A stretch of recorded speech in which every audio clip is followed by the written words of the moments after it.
Okay. Or Lori, if you, yeah. We'll see.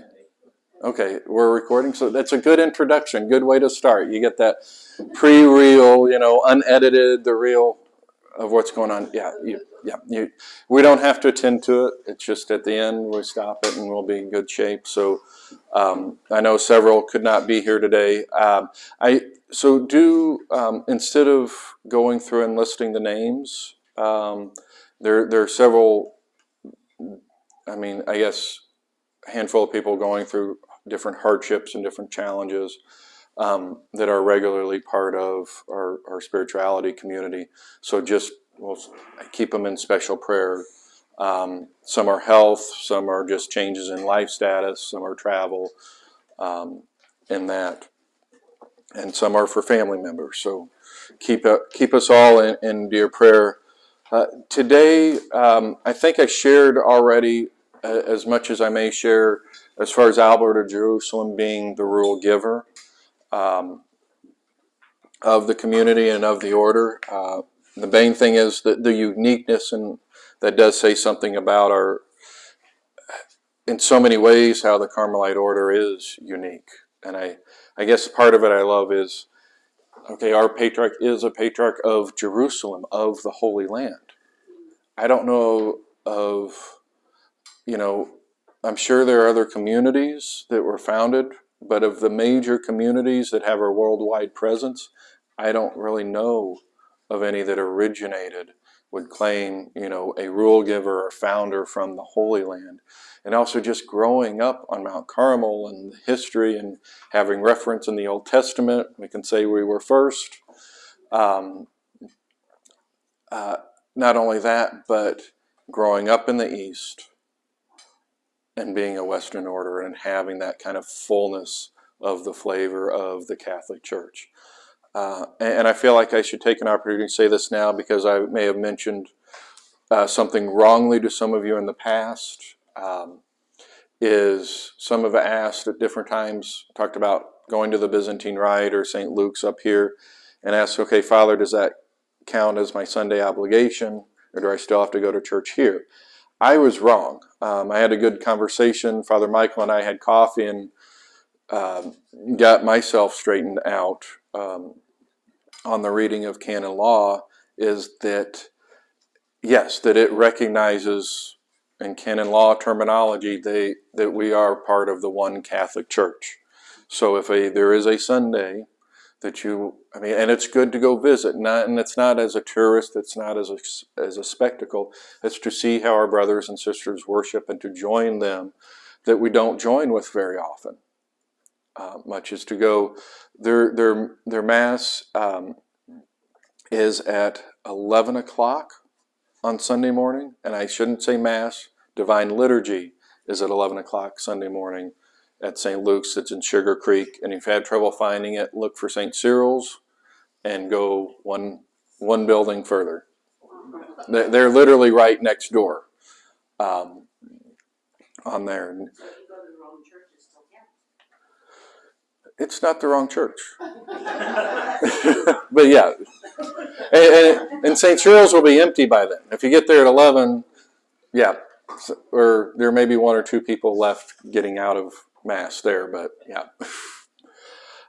Today, looking at chapter 8, which chapter 8 of the rule is one of these that may seem very, very simple and very straightforward, and even at first glance, like, okay, this doesn't have anything to do with anybody outside of the vowed orders.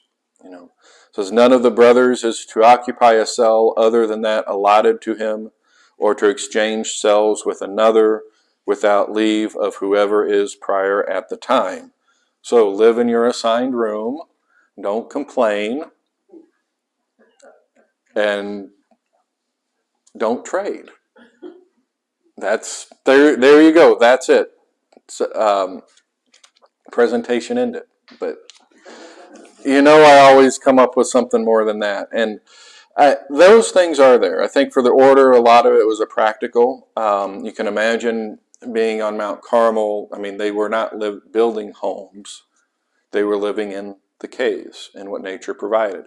So there would be some that would be more sheltered from the wind, more sheltered from the storms, more sheltered from the sun, a little bit deeper, a little bit roomier, a little bit spacier than others. So you can imagine that maybe at times there were pressure. Maybe times would say, well, brother, come on, I've been here longer. You should give your room to me. Similar things we said at the seminary. Our seminary went through many renovations, so there were some rooms that were this size, some rooms that were twice this size, a whole variety. And you can imagine what guys would say is like, wait, no, your first year, you shouldn't get that room. Like, well, it was here, I got it. And it's a way of kind of in the community saying, no, okay, don't trade what the prior gives you. And of course, we know the prior represents Christ. So it's, okay, what God gives you, accept. And even if you think it's unfair, or by your standards, and even if you're right, even if it is unfair, you take what God gives you, and you don't go among yourselves trying to redo what God has done. Underlies that.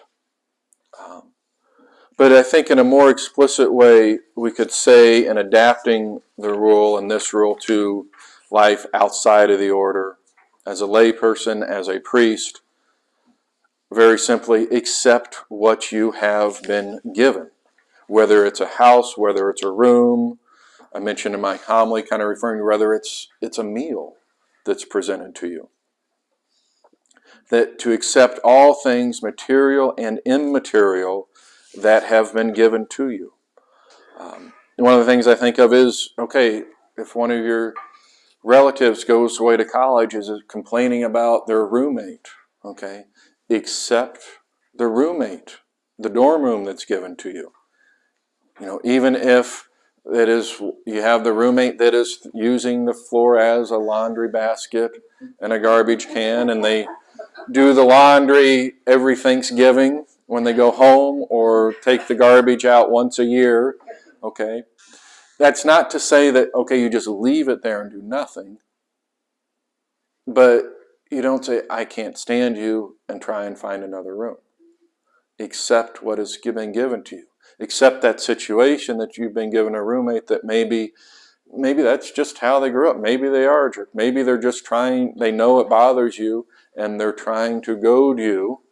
And we can even relate this to co-workers, the office, the cubicle, whatever is given to you, to look, okay, Lord, you gave this to me. What are you asking of me?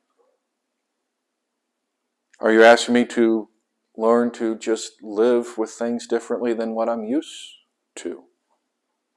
Are you asking me to go ahead and just give that unconditional love and acceptance of pick up the trash without complaint, even though it's not my own? Okay. Are you asking me to, okay, I've got the coworker that plays the music that annoys me, or the radio show that annoys me. Maybe you're asking me, Lord, to go ahead and get little ear pods and listen to sacred music during the day, or calming ocean sounds, or my own podcast. Or maybe you're trying to get me to be a little bit more assertive. Maybe I've just let people walk over and I've put up with it all the time because I don't want to stir the waves. So maybe, Lord, you're trying to say, okay, I want you to just ask. Just ask them. Do you know how? Would you mind turning that down or something? Or maybe it's go to their boss. So accept what we are given, because when we don't accept it, then we're saying, Lord, you messed up. I wasn't supposed to have this. You gave me the wrong bag. You chose the wrong winning lottery ticket in there. You short circuit a lot of times his chains. Now, of course, and I don't want to spend too much time on this, there are, extraordinary situations, and we wouldn't say, okay, you live in an abusive home, in an abusive environment, that you are supposed to stay there no matter what. But maybe you accept that this marriage is an abusive marriage. It's not going to change, and I need to leave for my own safety on that. Because I think a lot of times when people, we know it and we see when people stay in environments when they should. And again, it can be a work environment. Work comes up a lot. The boss, the manager demanding too many hours, or work is harsh. We think, no, it will change, or no, I can go ahead and bear, I can endure it. We don't accept reality, we accept what we wish reality was or would be. And a lot of times it's a fruitless, empty, baseless hope and just trying to make it easy. A lot of times it comes from sloth. Like, no, I don't want to have to look for another job. I don't want to have to meet other people. We just stay in that situation really out of a lack of acceptance. Okay. Does that make sense on that? Okay. The example I use in the homily, what you're served at dinner, I mean, that can be a very gracious act. You know, if you lose your job, accept the time that you have been given.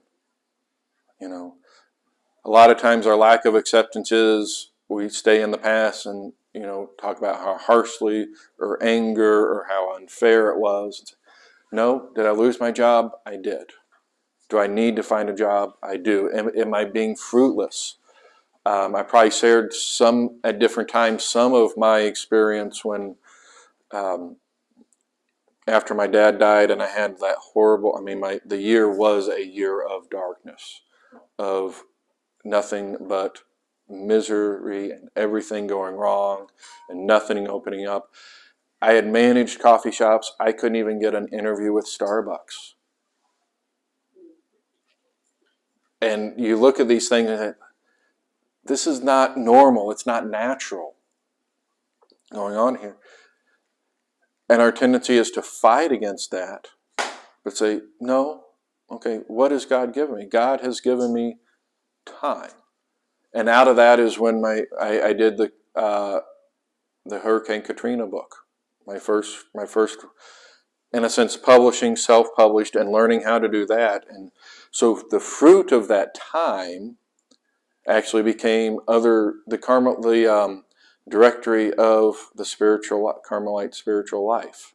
Okay, I could say that was a fruit because I had learned and knew how to. If I had not known how to do the self-publishing and to format, I probably would have just scanned in copies, you know, and been bad copies and lost a lot of the margins. And 4 of us would have got by with it. But so a fruit of my fruitlessness in finding a job and time and turning to God and saying, okay, you've given me this time, what do you want me to do with it? Is that now there are over 1,600 copies that have been purchased of that. Okay. Accept what we are given, even in material things. The situation we're in, the talents and skills we have or don't have, the people that God has given to you. This comes up in families a lot.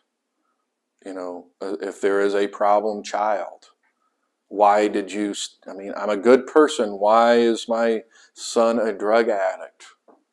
Or even look at other people and say, well, I thought they were good, but their son or daughter is a mess. It's like, no, God gave those to you to care for them because they need you. So accept what you have been given, not just material things. Because acceptance also becomes a great work of mercy and love.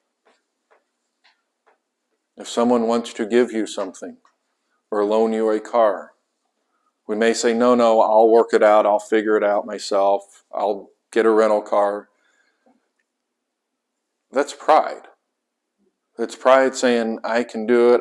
And even if you can, it's like, okay, I've got the money, I can do this, no problem. But what did I just do to that person trying to offer me help? They don't get to give. You know, I've short-circuited their ability to love. I've lessened, if I'm able to, I lessen the treasures that they have in heaven on that.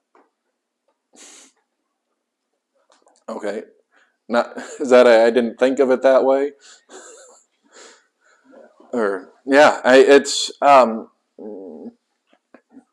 think of the woman when Jesus was sitting in the synagogue, and he watched people bringing in their offerings. And he watched the leaders and the Pharisees bring in and give all their offerings. And then he watched the widow come in and give her last coin. He didn't say, no, you keep that. He didn't say, disciples, see, she's willing to, and that's good enough, but I want to give her her coin back. He said, no, look, she has given more than the rest.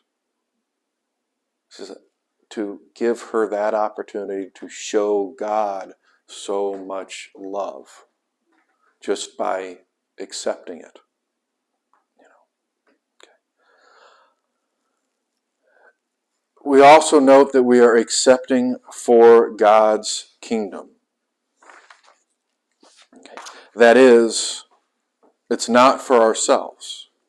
That, again, if all that is provided is from God, if He provides, all things come from Him, then what is given to us is not just for my good, for my use, that we're entering into His work and the care.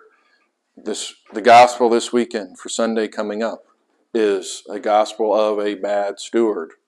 Okay, so we're reminded we are stewards of His estate, of His vineyard. So what He gives His stewards, whether it's from His hand directly, or whether it's from one of the lower servants, or whether it's from a stranger, or whether it's from a friend or an enemy, whatever is given to that steward is for the work of the master's kingdom, of the master's house. This dovetails, so I'm not going to go too long. This is how it could be a 2-hour presentation and talk. Just off of accept what you are given. Okay, maybe I'm getting good, maybe I'm getting worse. And I derail myself right there. That's okay.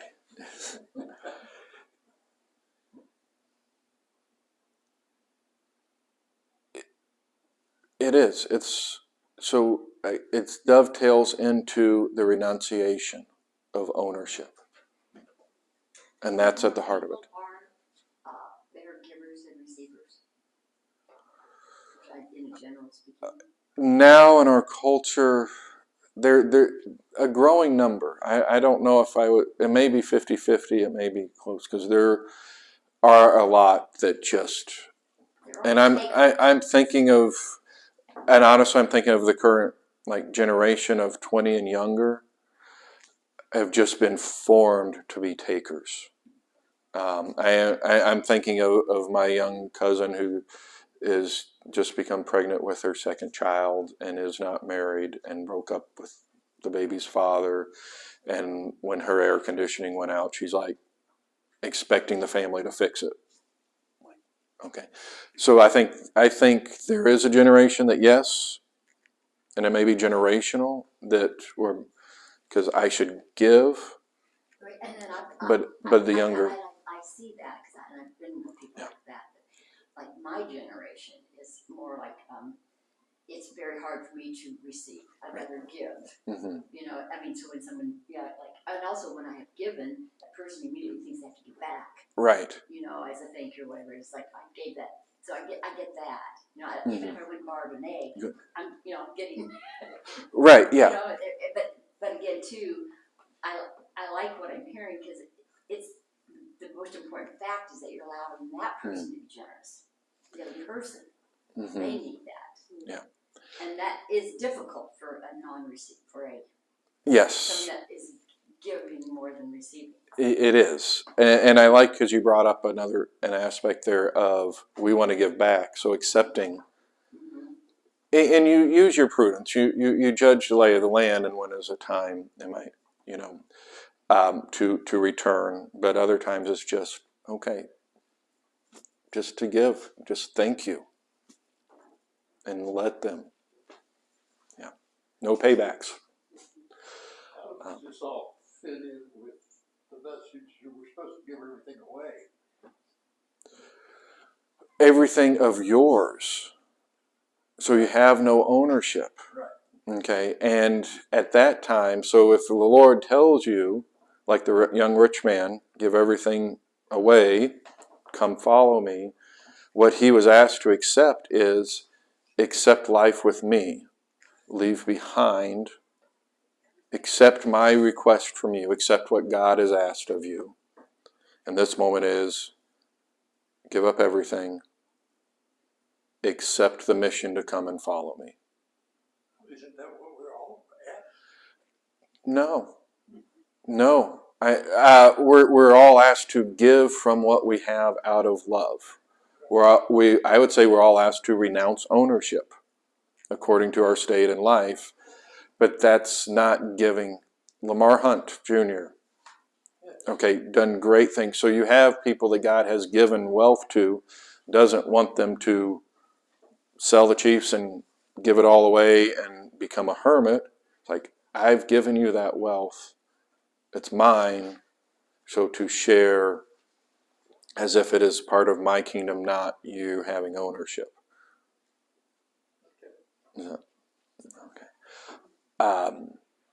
And then the final point on that, because we do have a second part of this that we can draw from, and it's coming close to time, I think, is that accepting requires a humble heart that no longer seeks and solicits anything, but seeks and receives God alone.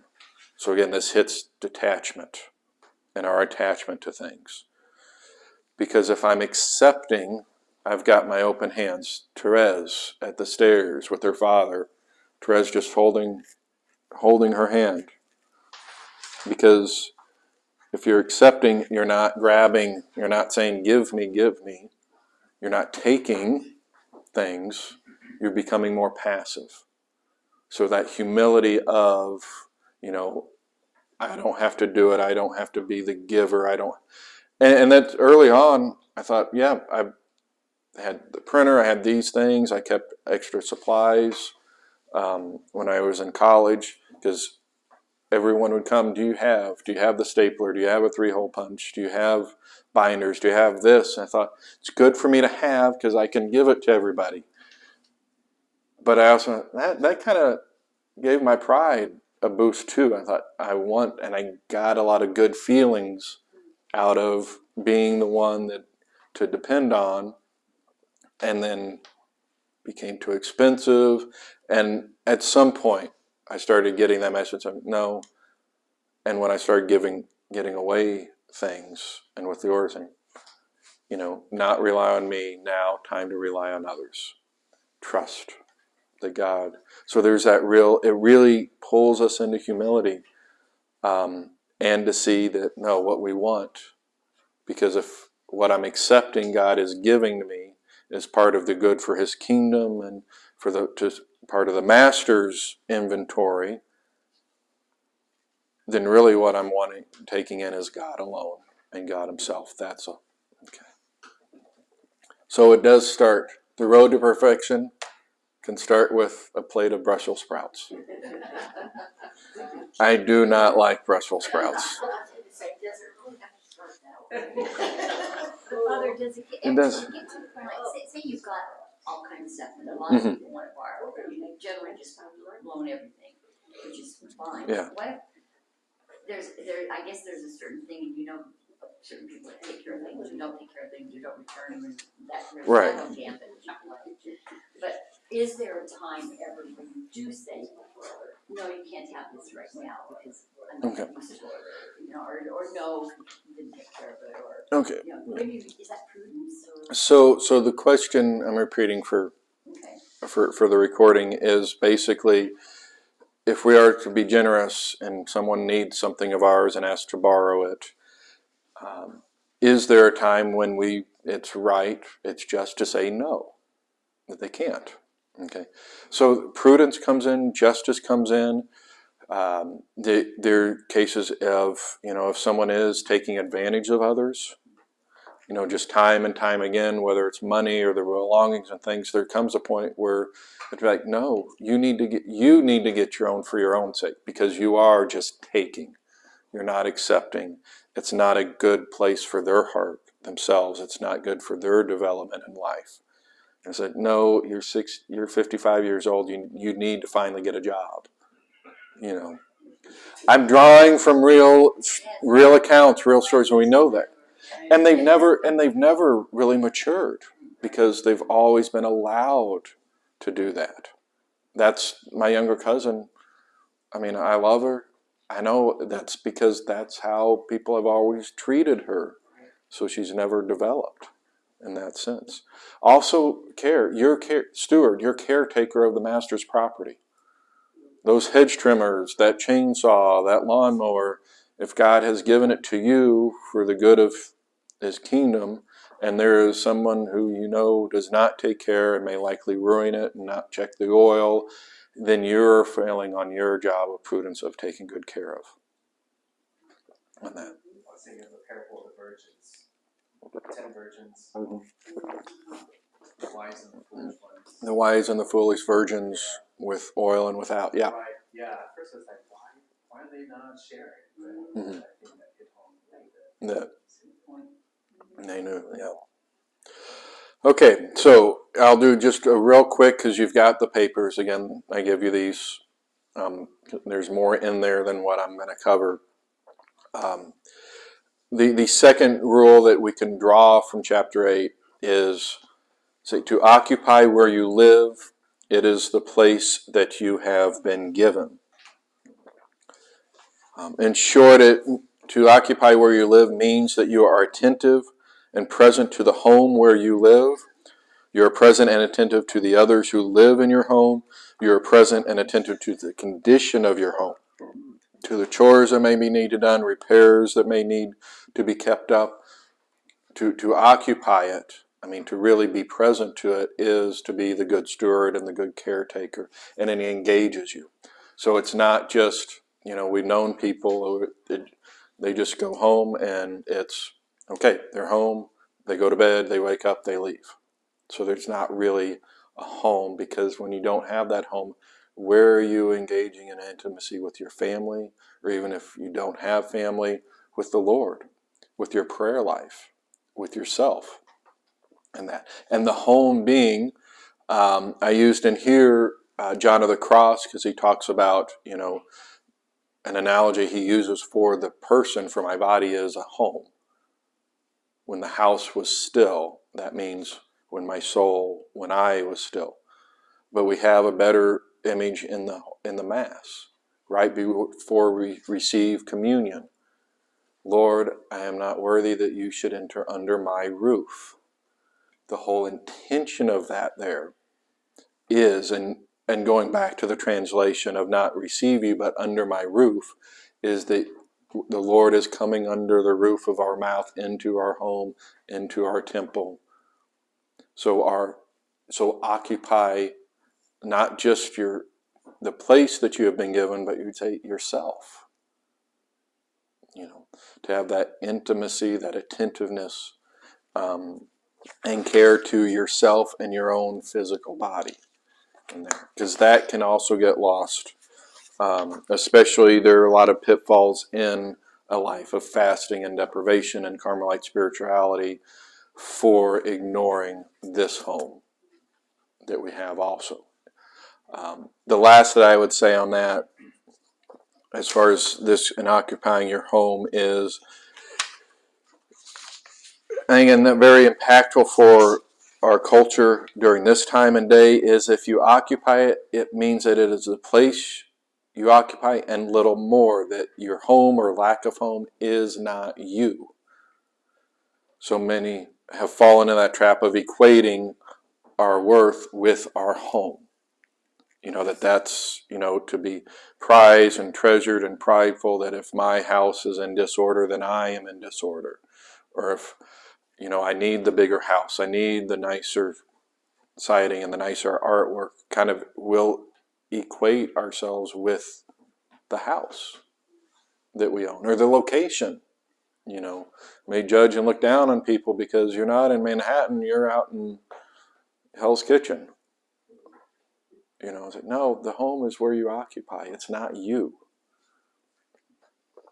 In that sense. Your home is, it says there that your cell or your home is the center of your Carmelite life. Mm-hmm. And I guess, not quite sure how all of that works.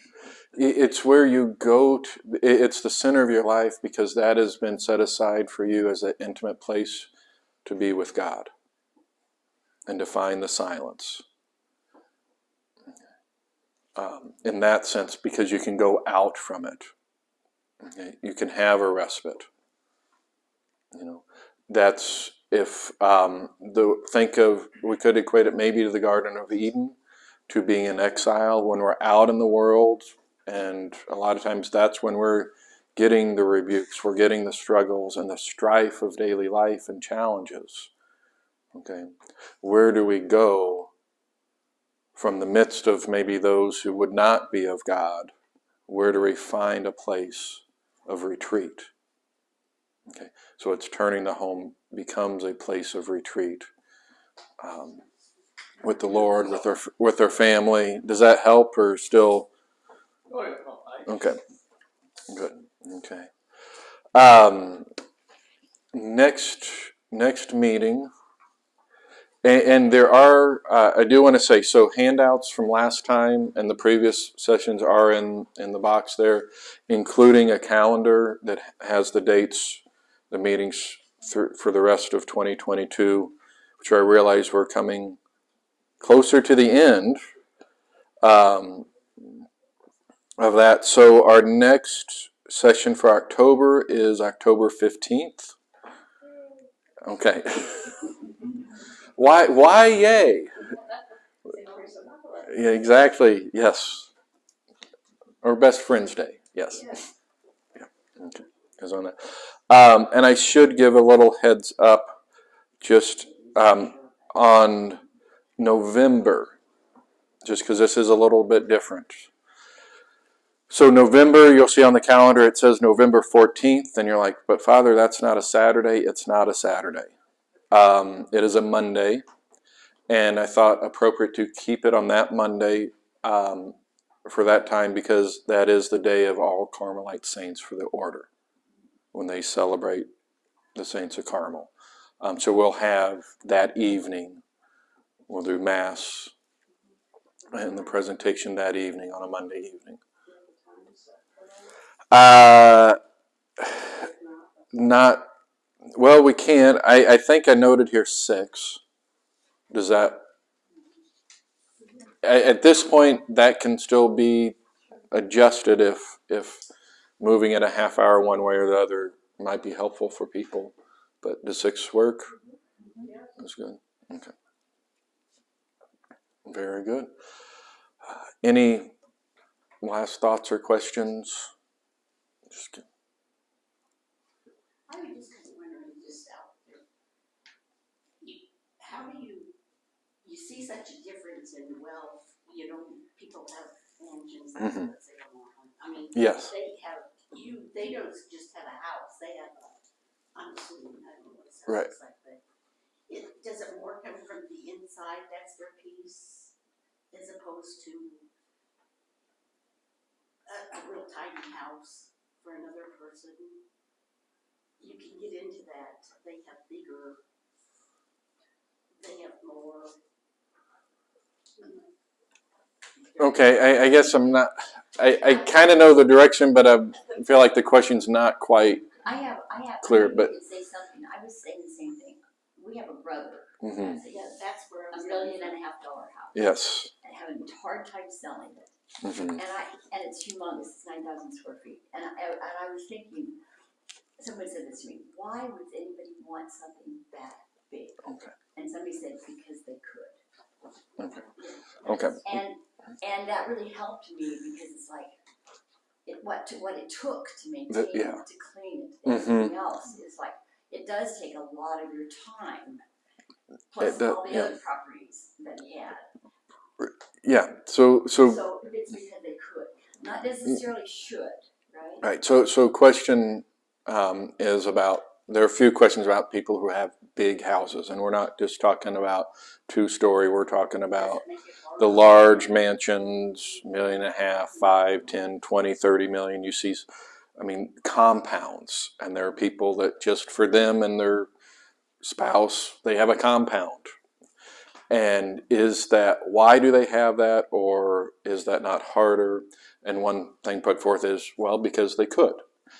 And that when we are, in a sense, disordered in how we use our goods or our desires for wealth or prosperity, a lot of times because that's what they think will fulfill them, But it also and what they long for. They don't care, and they're still doing They do, but my sense of things is you should have, if you can choose the house that you buy, you should have the size and the kind of home that fits your needs. And again, to what God, your station in life, where God has placed you and what He's asking of you. That's kind of the discernment. That's more the spiritual. Because even if you can't afford other people to care for it, and there are some who are called to have a big house because they can host and give to people and use it for the good of God's kingdom. But when others care for it, you lose that. If you just hire people to care, you stop being a caretaker of your home. And being a caretaker of your home is essential. Where I have seen this is with my brother priests and the priesthood. And Lori's already heard me. She's been here for other things at times, and I have finance counsel comes in, and everyone have people over for dinner, and they're like, "Well, we can help you, Father. It'll just take a few minutes." Like, no, I'll clean up. I'll do the dishes. I need to, even though I weigh that balance of time, because confessional versus vacuum the carpet. Okay, someone else can vacuum. I need to be in the confessional in there. But it is. It's like Adam and Eve in the garden and being caretakers. It's being participants. It's putting the work in. It's so that I can have that gift of love of the dishes are clean because, yes, I took the time through the work of my hands. So most people, I think, should, and again, live more simply because you can be consumed. I mean, even the work that St. Mary's here takes, okay, in a sense, a small church, 350 come in on a Sunday to Mass, but, I mean, the church, the rectory, the ministry center, the office building, the parking lot, the grounds are large, and just, even though they don't get used a lot, you get things like, okay, the light on the light post went out. These lights go out. And are we pulled into spending too much time on caring for material, physical things instead of those that God asks us to? It can be tough So now- sometimes to discern. One more question. Any update on the third water? Any good question or update on the third order? I have made a few more phone calls to Brother Daryl and have not responded. He was in Australia for a time, and I know his trip to Rome is, I think he was leaving sometime in September. So he could be there now. He could leave on September 29th. Our baby Jesus, our infant Jesus, is right there still. So I talked with Alice, who is making the vestments for him, and she was out in California for a month. So she should be back next week, and there's that. So the Lord be with you.